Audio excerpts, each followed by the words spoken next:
TDP, Janasena, BJP ఉమ్మడి కూటమి అభ్యర్థి నడికుదిటి ఈశ్వర్రావు, విజయనగరం పార్లమెంట్ అభ్యర్థి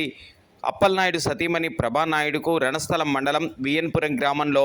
ఘన స్వాగతం పలికారు. ఈ సందర్భంగా ఎన్ఈఆర్ మాట్లాడుతూ నియోజకవర్గంలో అన్ని మండలాల్లో పరిశ్రమలు స్థాపించి నియోజకవర్గంలో అందరికీ ఉపాధి కల్పిస్తామని పేర్కొన్నారు. మీ యొక్క అమూల్యమైన ఓటుని ఎచ్చర్ల నియోజకవర్గం అసెంబ్లీ అభ్యర్థిగా ఈశ్వర్రావు నడికుదిటి కమలం గుర్తు 1వ నెంబర్పై, విజయనగరం పార్లమెంట్ అభ్యర్థి కలిశెట్టి అప్పలనాయుడు సైకిల్ గుర్తు 1వ నెంబర్పై ఓటు వేసి అత్యధిక మెజారిటీ ఇచ్చి గెలిపించవలసిందిగా కోరారు. తెలుగుదేశం కార్యకర్తగా ఎదిగి ఈ రోజు బీజేపీ పార్టీలోకి వెళ్ళిన ఉమ్మడి అభ్యర్థిగా పోటీ చేస్తున్న మన నడుకుడు ఈశ్వరరావు గారికి, మన ఉమ్మడి అభ్యర్థి అయిన మన గ్రామానికి చెందిన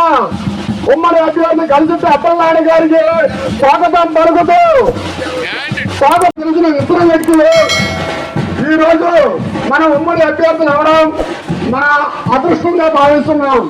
ప్రతి ఒక్కరు మన తెలుగుదేశం అభ్యర్థి ఎంపీగా పోటీ చేస్తున్న కలిశెట్టి అప్పలనాయుడు గారికి సైకిల్ గుర్తుపై ఓటేసి, బీజేపీ తరఫున పోటీ చేస్తున్న మన ఉమ్మడి అభ్యర్థి గారైన నడుకుడు ఈశ్వరరావు గారికి కమలం గుర్తుపై ఓటేసి వాళ్ళిద్దరూ అత్యధిక మెజార్టీలో గెలుస్తారని కోరుకుంటూ